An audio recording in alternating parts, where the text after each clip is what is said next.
think I was going to wait to do this, but who knows if I'll get around to it, so I'll do it anyway. I want to do it with writing and stuff, but I just haven't got to it yet. Anyway, somebody posted me a link, emailed me, to a section of this thing where Vic and Logic Rolls the Dice are critiquing the inmendham philosophy. And they're doing it so badly, and I just thought it would be worth me pointing out how wrong it is. I'm not going to play it just because the audio is not that great in these rooms. I'm not a big, as much as I think rooms have some value, it's a lot of disadvantages in terms of the audio quality isn't very good or consistent between participants, and can be rather tedious. Anyway, so Vic started off with this, as always. I mean, it's just his style is to distort and pervert. He's a real perverter. That somehow, because I don't think it's good, and because I don't see any function or purpose in associating myself with people who are right for the wrong reason, that having wrong reasoning is not a good thing. It's a bad thing. And even if you have right conclusions, that's great, but it's not good enough. And I've explained why, in the sense that I think you're setting yourself up for future disaster, in the sense that there's a requirement to have something called integrity in the building of something, no matter what it is. And that this thing, whatever it is, this cure for the disease of mankind, is not going to be the real deal if it's just mimicking a cure, and it doesn't have any real integrity. So that would be sort of my argument. It just has to do with a personal thing also. I don't have any requirement. There's no obligation for me to think there's purpose in supporting people who are right for the wrong reason. I don't have any obligation to do that rationally, unless they are very, very effective. And none of these people are very effective. And I'll make an explanation of why I think it's totally ineffective. So I might as well do that right now. So you have these two aspects, right? I can make a logical argument to somebody who's reasonable or logical, and you can change their mind. You can give them a fact that they weren't aware of. They'll say, gee, that's an insignificant fact. And they'll change their perspective. It's hard to do 4 examples because people are so rigid that sometimes you just can't you can't find somebody willing to be logical. But you could almost argue like the Confederate flag controversy. And you could just explain to somebody, look, I'm not telling you can't have all these values about this flag in terms of your own perspective, but you just have to acknowledge what the truth is. And the truth is it was the flag of slavery. It was the flag of the Confederacy. The Confederacy killed a lot of people. It tried to destroy the nation. It tried to do lots of things that are just fundamentally bad, and one of them was it was defending slavery. And the people who were oppressed and killed deserve the respect of not respecting that flag, just as Jews have a reason not to like swastikas, and we have a reason to respect that dislike, that sensitivity. And even if I personally, I like swastikas, I think it's a cool symbol. Just out of respect to the pain it will cause those people, I would not suggest posting swastikas anywhere. Not because it bothers me or offends me, but because I understand why it would offend the fuck out of somebody else. And to not appreciate that about the Confederate flag, people whose whole heritage was built on it, people still living without the native entitlements, any inherited culture, any inherited wealth, not to appreciate that origin when you iconize the sluts of the wealthy. You make them TV stars. You see the conflict here? Sluts of the wealthy do nothing, accomplish nothing, built nothing, right? And you feed them, and you attempt to starve people who were given nothing, came from nothing, were beaten and brutalized into a horrible circumstance, and yet you'll wave a flag in front of them that basically has their oppression written all over it. I mean, fuck you. That's just rude. So anyway, I could explain that to somebody. See, I didn't want to make a statement, but I'm just saying somebody, and then somebody could say, "Okay, yeah, I really didn't get that." I mean, really. I mean, I can sort of understand that if something killed my ancestors or killed my grandfather, and somebody's waving the flag for that thing, I do have a right to be offended as fuck. Well, anyway. Then there's a difference between trying to use words to say, I'm going to try to make you a homosexual. Yeah, that's right. I'm going to try to make you get boners for, men's dicks and stuff, and asses, and fucking anuses, and all that kind of stuff. Yeah, I'm going to try to make you one. With words. That ain't going to happen. So, I mean, the argument from these silly anti-natalists or silly vegetarians who don't think there's real harm, real suffering. They actually believe the animals aren't really suffering. It's not really a bad thing. You can experiment them on them all you really want to, except it offends me emotionally. And I wish to convey to you my emotional offense and have you also be emotionally offended. But it won't be anything called rational or reasonable or logical. It'll just be an emotional reaction. I am a homosexual. I want to make you a homosexual just so the world looks more even to me, looks balanced. I just want you to look like me. I want you to feel like me. That's, and I'm supposed to not say I don't want anything to do with that. So Vic is saying I'm subject to criticism and ridicule because I say I think that's silly.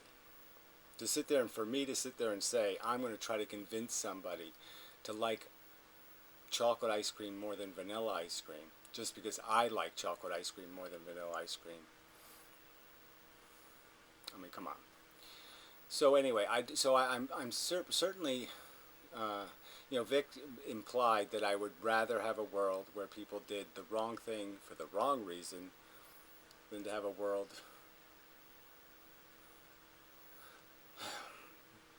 where people did the right thing for the wrong reason.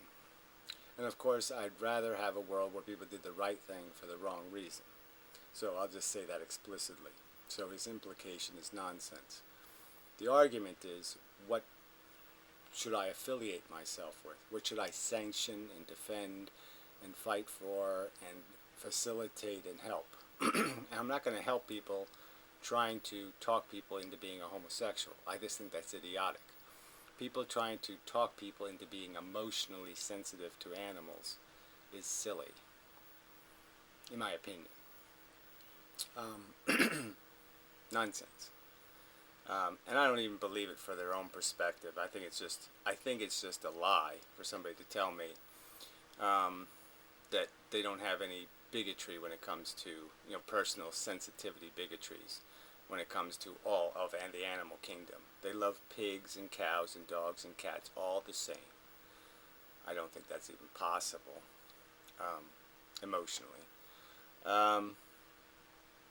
So I just think that's bullshit on its face also. And because that's the kind of the implications of their argument. They're basically saying that I somehow have emotionally attached myself to every organism on planet Earth, and therefore I'm sensitive to all of them being harmed emotionally. I emotionally react. I can just pick animals that are really hard for me to give a shit about. And the only reason why I give a shit about them is because I intellectually know I must, to be consistent and rational. So I could mention like hyenas. I think hyenas are disgusting creatures, just absolutely revolting. But certainly I would protect one from being experimented on in a lab. Because I understand, even though it's a revolting, disgusting creature, when they're puppies, they're cute. But, shit, it doesn't take long for them to just turn into the ugliest motherfuckers. Anyway, so I have no subjective attachment to this organism is what I'm trying to explain. And the only thing that makes me have empathy is the fact that I can intellectually understand that it's entitled. It has the entitlement. It fits the category. All right. So I think I've dispensed with the accusation, uh, you know, that my principles are irrational. They're not irrationally imposed. I mean, really, what have I done to these other anti-natalists for silly reasons except just say, I think they're anti-natalists for silly reasons and I don't want to have anything to do with them. They're silly people. I don't want to affiliate myself with silly people. I mean, I'm not allowed to do that. Fuck you. Um, associate myself. Affiliate might be the wrong. Well, it is an affiliation in a sense. I'm not going to march in their parade. Fuck that. It's a silly parade. Um, what else? All right. So then they moved on to some of the arguments and one of the last things that we're getting to was this whole definition of what ethics is, and apparently they don't believe that ethics or morality are what I would call deciphering value, discovering value. That this is a philosophical thing we're doing, where we're attempting to describe reality, just like any other scientist would look in a microscope to discover reality. We're attempting to look inside of ourselves, inside inside our understanding that's provided us by being sentient, feeling, and understand what's valuable here. And they're arguing that what's valuable is my conditioning. So if a culture conditions me to love vagina, then vaginas are valuable. And I would argue that that's clearly not the truth. That's completely subject to conditions, conditioning. It's a superficial value. It has no intrinsic or substantive value. It only has value because I have been built to gain my gratification or comfort through that medium. And that's it. It's completely circumstantially valuable, and the circumstance is not rational, it's arbitrary, as Hotherday would say about everything on earth. But yes, it's just arbitrary. It's erroneous. It doesn't have any rational character. It's just a biological function. This biological function had led to more reproduction. Therefore, that's why we have that tendency to be conditioned that way. But clearly, the conditioning can be something else, and it just has to do with how you maturate or control the experiences of the individual. So they're saying that morality and ethics is a conversation about our personal maturations and our personal conditions. And that's just, in my opinion, that would be an idiotic conversation to have. There'd be absolutely no point in me having conversations about erroneously and arbitrarily defined dependencies and addictions you have. So I would argue that the importance of what's happening, like even with heroin addiction, is what the heroin addict is feeling. It doesn't matter what he's addicted to. It doesn't matter whether it's heroin or cocaine or this or that or whatever it is. The only thing that matters is that this need or dependency has created this bent, upside down capacity to understand value. He's overvaluing this because he's psychologically dependent on it, to all other things, not only including how destructive he is to other people. He'll bash people over the head with a brick to get his fix, but he'll also kill himself, essentially and quite obviously, in the sense that he can watch himself physically deteriorate and die, and not do anything about it because he can't stop the impulse. You can't stop the drive. You could say alcoholics do this all the time. I mean the amount of how they're not seeing the world clearly. And so these people's argument would be that the alcoholic is seeing something perfectly legitimate, that somehow his disproportional perspective is somehow reasonable because there's no such thing as reasonable. And I would say by just logic alone, you can say it's not cost effective.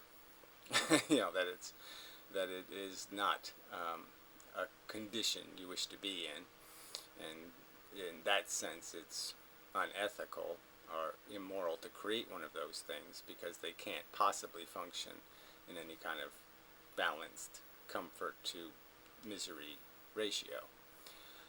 They will kill people to get their drink. I've seen people drive into houses, to get a drink. I've seen the car afterwards.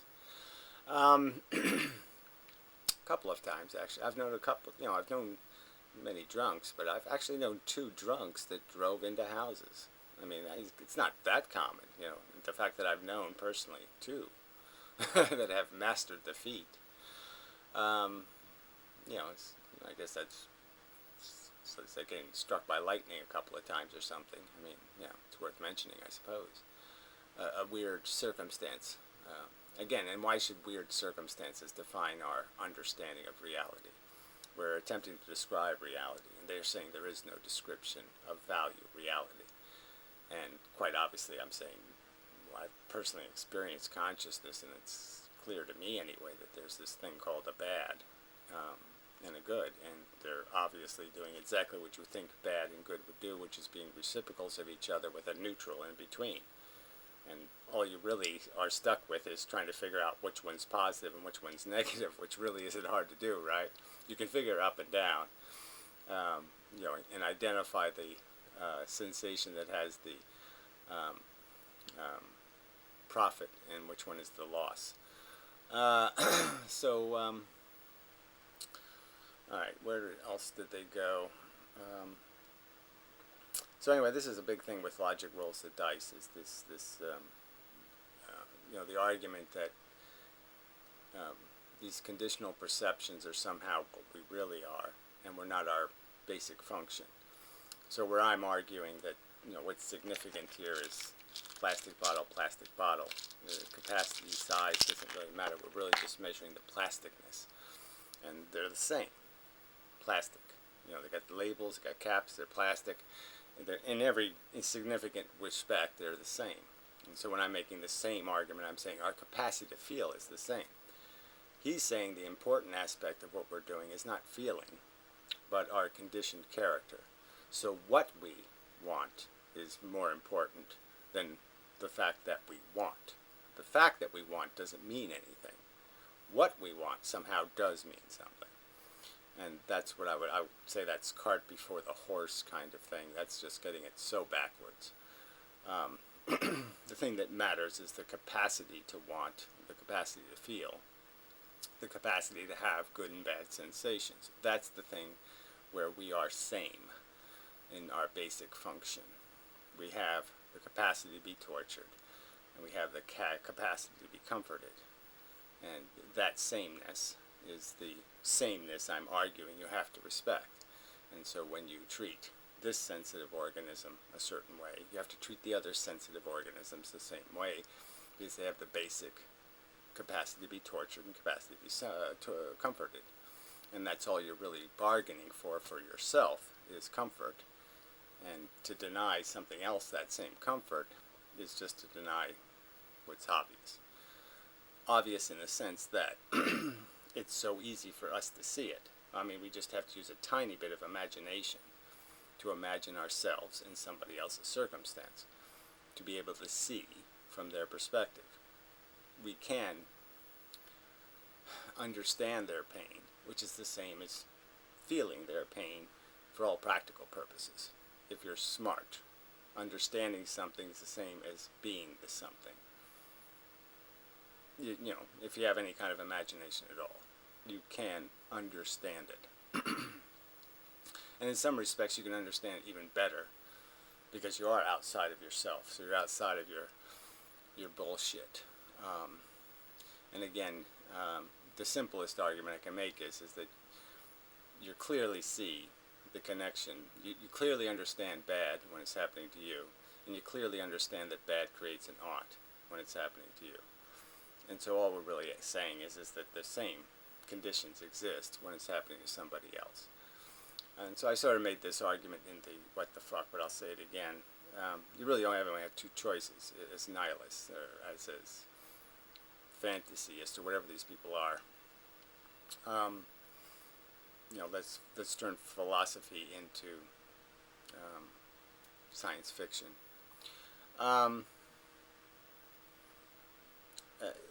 You're either going to them everybody, or you're going to me everybody. But this idea that you can me you and then them is just not logically sensible. It just doesn't make any. You can't make sense out of this idea that somehow when things with the same properties, you're going to give them this arbitrary label based on their location, based on whether this thinking device is attached to it or not. The calculator will calculate different depending on which body it's connected to. I'm saying that's just nonsense. The logic has to be consistent, no matter what body it was traveling on. And that's just, in my opinion, just being honest to the truth, being honest to the facts, that the thinking thing is not the feeling thing. And if you can't make that distinction, that's sort of the definition of an imbecile, I'd say. I mean, that's what makes imbeciles, is people who can't tell the difference between feelings and thoughts. Better way to say it. So I'm just saying that clearly we can understand that if I imagine myself in somebody else's circumstance, I can certainly understand the urgency of action. And the only thing I can possibly, like I said, if I'm going to try to make a difference between me and them, I can't really do it out of anything logical. I have to come up with some sort of nonsense distinction. They're over there. I don't feel their pain. Well, I mean, I don't need to feel their pain. Again, I'm just arguing. I know their pain is there. I don't need to feel it. I know it's there. I'm smart enough to know it exists. It's like, do you really need to be struck by lightning to know what lightning is capable of? I mean, you really don't. You really can understand it, and that understanding will give you complete enough knowledge. And so I'm just saying, you understand what the feelings are. You understand if they're happening somewhere else, it doesn't mean they're not feelings. They're the same thing. The lightning is lightning. I mean, does it have to strike you to be lightning? I mean, it's just silly. How else to say that? I had a better thought when I started this video, just to erase this idea of distinction on any of these relevant points. So anyway, his argument is they're not the same in some sort of meaningful way, and I'm saying no, they're only not the same in trivial ways, and I think that's a fact. And I don't think he'll demonstrate any meaningful unsameness. But even then, he argues that there's no logical obligation not to be a hypocrite, not to acknowledge sameness and just say, I'm changing the definition of it now. Same doesn't mean same. Same means arbitrary change, difference. I don't have any obligation to care about what the word means. So I can do one side of the equation with a word meaning a certain thing, and I can do the other side of the equation with the word meaning something entirely different. And that's somehow logical, and I'd say that's a fundamental violation. That's the law of non-contradiction. That's a contradiction. That's bullshit. You can't change the definition of words in the middle of an illogical equation. But I've already made that point too. Is there anything else that needs to be said? Yeah, this was some 5 days ago, so I mean I have made some videos since then explaining some of this, so I guess there's no point in being redundant. And I guess this just needs to be going over and over again, but this whole idea that they actually believe that there's some value in talking about our arbitrary food tastes and our arbitrary sexual preferences and our arbitrary, whether we like warm weather or cold weather, whether we like big tall trees or little trees, whether we like fluffy grass or spiky grass, or like there's some point in discussing any of that shit, our personal preferences as ethics. I just think that is just absolutely silly. I mean, it's so philosophically vacant and immature to think that's what ethics is, to think that that's what philosophy is. I mean, these are the kind of philosophers that give scientists reason to say philosophy is bullshit, because they have no, they will structure nothing to the obvious evidence, and the obvious evidence is that our emotional character is absolute rubbish, and that the only thing that makes us at all decent is our intellectual competence, our knowledge of cause and effect, our knowledge of the fact that we can obviously step on things and destroy value, that we can trample something of value in the world, something that we've, something of whatever way you define value, whether it's through the stupid emotionalism or non-emotionalism, that you would need to have structure to avoid damage. You can't just make it up, and you can't close your eyes and just pretend. So, but I'm just saying that philosophically, philosophy really does lose all credibility if all philosophy is going to be as a discussion about my personal bigotries. I'm going to sit here and advocate for my bigotries. That would be idiotic, in my opinion. So I think you do retard philosophical advancement when you pervert the purpose of philosophy from anything other than defining truth. If you're not making truth statements, you're not doing philosophy, in my opinion. If your effort, your ambition, is not to describe reality, you're not doing philosophy. You're doing something else. Yeah, I mean, it's not a serious thing. It's not a useful thing. It's not. It's nothing. It's wanking. You're just spinning your brain wheels for no reason, just because somehow it makes you feel good to try to make the world look the way you emotionally want it to look. You know, it's like radio. It's like, I don't know, writing letters to the TV station, try to get them to play your programs more, and thinking because gee, I like them. There doesn't have to be a reason better than that, right? It doesn't matter what everybody else likes. It doesn't matter, I like them, so that's all that matters. I mean, no one would call that philosophy. No one would call that rational activism. It's just self-indulgent nonsense. And it's not disciplined by anything, by a reasonable set of facts. Even reasonable respect, like I said, they're even defiling logic by saying logic doesn't require honesty and definition. And it does. But it doesn't require, to do useful logic, honest, evidence-based premises. And it does. I mean, if you're deliberately saying it's okay to have false and fake premises, you're not doing anything logically philosophical. I mean, I'm just saying, you're using logic as a masturbatory lubricant. You're not doing anything. You're perverting its purpose. You're perverting its primary function. So, much like the person doing the right thing for the wrong reasons,